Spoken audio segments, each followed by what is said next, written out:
పూరా లోకల్. కొన్ని పార్టీలు హిందువులు మా వాళ్ళే, మా పార్టీకి చెందిన వాళ్ళే అని చెప్పడం ద్వారా మిగతా పార్టీల వాళ్ళు ఇలాంటి టాపిక్ల మీద, వేరే దేశాల్లో హిందువుల మీద జరుగుతున్న దాడుల టాపిక్ మీద మాట్లాడలేకపోతున్నారా? హిందువులు ఎవరు వాళ్ళు గారు? మరి కొన్ని పార్టీలు చెప్పుకుంటున్నాయి కదా హిందువులు మా వాళ్ళే అని, మాది హిందువుల పార్టీ అని కొన్ని పార్టీలు చెప్పుకుంటున్నాయి. చెప్పుకొని వాళ్ళు చెప్పుకోవడం వల్ల మిగతా పార్టీలు ఏవైతే ఉన్నాయో వీరికి అపోజిట్ గా ఉన్న పార్టీలు హిందువులు మొత్తం వాళ్ళేనంట. కాంగ్రెస్ కూడా హిందువుల పార్టీయే. కాంగ్రెస్లో ఎంతమంది, కాంగ్రెస్లో తుర్కోలు ఎంతమంది ఉన్నారు, కాంగ్రెస్లో హిందువులు ఎంతమంది ఉన్నారు? కాంగ్రెస్ జాతీయ కమిటీలో మరి అది హిందువుల పార్టీయా లేకపోతే తుర్కోల పార్టీయా లేకపోతే క్రైస్తవుల పార్టీయా? కాంగ్రెస్ హిందువుల పార్టీ కాదా? కమ్యూనిస్టు హిందువుల పార్టీ కాదా? కమ్యూనిస్టు బాపనోళ్ళ పార్టీ కాదా? వాళ్ళ టాప్ లీడర్షిప్ అంతా వాళ్లే కదా. మరి ఇందులో తేడా ఉన్నది ఇక్కడ అది కాదు. మీరు ఆలోచించాల్సిన కోణం ఏంటంటే 1940ల ప్రాంతంలో ప్రారంభమైనటువంటి మతం ఆధారంగా ఓటు బ్యాంకు నిర్మాణం జరగడం ప్రారంభమైనప్పటి నుంచి, అది ఏ పార్టీకి మతం ఆధారంగా ఒక ఓటు బ్యాంక్ తయారైంది. ఆ ఓటు బ్యాంకు రాజకీయాల కోసం, ఆ ఓటు బ్యాంకు కోసం అని చెప్పి నీ కాళ్ళు కడిగి దాసోహం అనేటువంటి పరిస్థితిలో కొన్ని రాజకీయ పార్టీలు రావడం వల్ల, ఈ సంతుష్టీకరణ విధానాలు అవలంబించడం వల్ల ఇవాళ ఇందాక చెప్పిన వక్ఫ్ బోర్డు కూడా కేవలం ఒక ముస్లింలను సంతుష్టపరచడం కోసమే వక్ఫ్ బోర్డు. లేకపోతే అసలు ఆ చట్టం బుద్ధునోడు చేస్తారా కాంగ్రెస్ వాళ్ళు? అందుకే దొంగ కాంగ్రెస్ అన్న. ఇవాళ దేశంలో రగులుతున్నటువంటి రావణ కష్టాలన్నిటికీ సగము కాంగ్రెస్ కారణం, సగం ఈ ముస్లిం సంతుష్టీకరణ విధానాలు కారణం. కాబట్టి ఎవరో ఒక పార్టీ, శివసేనో బీజేపీయో లేకపోతే ఇంకోళ్ళో హిందువులు మా పార్టీ అనుకుంటే కాదు. ఇక్కడ జరుగుతున్నది ఏంటంటే ముస్లింల యొక్క ఓటు బ్యాంకు రాజకీయాలు. ఇవి భారతదేశ రాజకీయ చరిత్రలో ఒక చాలా సూక్ష్మమైన పరిణామం జరిగింది. 2014 తర్వాత ఈ ముస్లిం మత రాజకీయాలకు అడ్డుకట్టబడ్డది. ముస్లిం ఉన్నా లేకపోయినా కొన్ని పార్టీలు కొన్ని ప్రాంతాల్లో, కేంద్రంలో, కొన్ని రాష్ట్రాల్లో అధికారంలోకి వచ్చినాయి. ఇవాళ మహారాష్ట్రలో కూడా ముస్లిం డామినేటెడ్ స్టేటే కదా అది.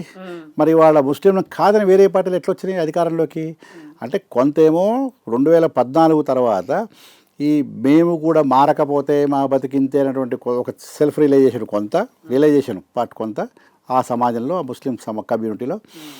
రెండోది వీళ్ళు ఉన్నా లేకపోయినా హిందూ సంఘటన కారణంగా జరుగుతున్నటువంటి రాజకీయ ప్రయోజనం కొంత.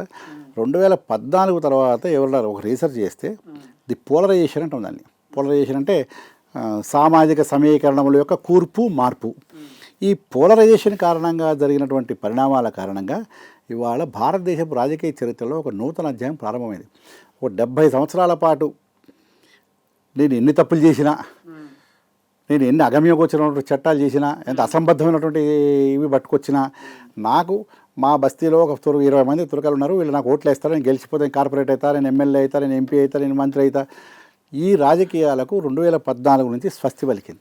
అడ్డుకట్ట వేయడం స్టార్ట్ అయిందా? మార్పు వచ్చింది స్వామి. సమాజంలో మార్పు వచ్చింది, రాజకీయ పరిణామంలో మార్పు వచ్చింది. అడ్డుకట్ట ఎవడేస్తాడు? సమాజంలో ఒక రియలైజేషన్ స్టార్ట్ అయింది. ఒక దగ్గర చైతన్యం ప్రారంభమైంది. ఆ చైతన్యాన్ని రియలైజ్ అయ్యారు. అవతల వాడికి కూడా నేను ఇట్లే కొనసాగితే నా బతుకు రాబోయే రోజుల్లో అగమ్యగోచరం అవుతుంది, ఎంతకాలం సాగదీదన్న విషయం అర్థమైంది.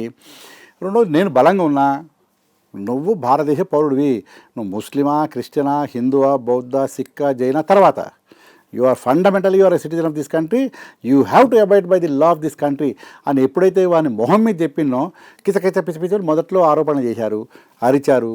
నువ్వేమైనా చావు, రాజ్యాంగాన్ని గౌరవించాల్సిందే, ఇక్కడ షరియత్ చెల్లదు, ఇక్కడ మైనార్టీ కాన్స్టిట్యూషన్స్ చెల్లవు, ఇక్కడ బహుభార్యత్వం చెల్లదు, ఇక్కడ ట్రిపుల్ తలాక్ చెల్లదు అని ఎప్పుడైతే చెప్పడం ప్రారంభం చేశానో అవతల వాళ్ళు కొంత భయం వచ్చింది, కొంత రియలైజేషన్ వచ్చింది, మిగతా సమాజంలో కూడా మార్పు వచ్చింది, పోలరైజేషన్ స్టార్ట్ అయింది.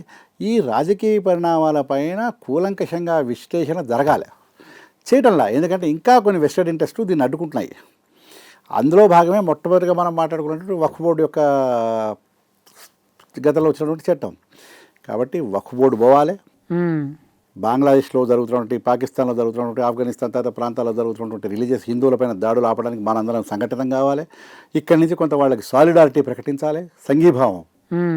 ఈ చర్యలు చేయటం వల్ల ప్రపంచంలో మార్పు వస్తుంది. ఇవాళ ప్రపంచంలో ఏ దేశం ముస్లింలు యాక్సెప్ట్ చేయటంలా, క్రైస్తవ దేశాలు కూడా, ఎందుకంటే వాళ్ళ మీద దాడులు చేస్తున్నారా. ప్రధానమంత్రులు చెప్తున్నారు కదా, మొన్న ఒక ఆమె చెప్పింది, ఒక ఫ్రాన్స్లో వాళ్ళు పడుతున్న అరాచకత్వం, ఈ ముస్లిం మతతత్వం కారణంగా ఇవాళ ఇంగ్లాండ్లో కూడా మొదట్లో కట్టుకోండి అన్నారు. ఏదో ఇవాళ ఇంగ్లాండ్ బ్రిటిష్లకు అర్థమైంది, తుక్కుడు తొక్కడం ప్రారంభం చేశారు. రష్యాలో తర్వాత మొన్న ఆయన చెప్పింది, ఆస్ట్రేలియా ప్రధాని చెప్పాడు, ఉంటే ఉండిపోతే పో, సముద్రంలో దూకు సాగు. ఎవరికి చెప్పారు? ముస్లింలకు. అట్లాగే మొన్న ప్రధానమంత్రి చెప్పింది, నువ్వు you have to live like. ఎందుకంటే వీళ్ళు తక్కువ సంఖ్యలో ఉన్నప్పుడు ఉండేటువంటి మానసిక స్థితి వేరు, సంఖ్యాబలం పెరగగానే వీళ్ళ యొక్క మానసిక స్థితి మాబ్ సైకాలజీ అని ఒకటి ఉంటుంది. మాబ్ సైకాలజీ వచ్చేస్తుంది వీళ్ళకు. అంటే అక్కడ వీళ్ళ సంఖ్య పెరగంగానే వాళ్ళ మతాన్ని అక్కడ పెంపొందించుకోవాలనుకుంటారు. మతాన్ని మామూలుగా పెంపొందించుకుంటే పర్వాలేదు నాయన, మతాన్ని అకృత్యాలు చేసి మానభంగాలు చేసి ఇవాళ ఇంగ్లాండ్లో రోడ్ల మీద పోతే ఆడవాళ్ళని ఎవరు ఇంటికి వస్తలేరు ఈ ముస్లిం డామినేటెడ్ ఏరియాస్లో. ఒకనొక దగ్గర అయితే ఒక మినీ పాకిస్తాన్లు అయినాయి. చరిత్ర తెలుసుకోవాలి, ఆ జరుగుతున్న పరిణామాలు తెలిస్తే అప్పుడు మనకు అర్థమైంది ఎంత వేగంగా ఈ వక్ఫ్ బోర్డు పోతే అంత మంచిదిరా దేవుడా అని.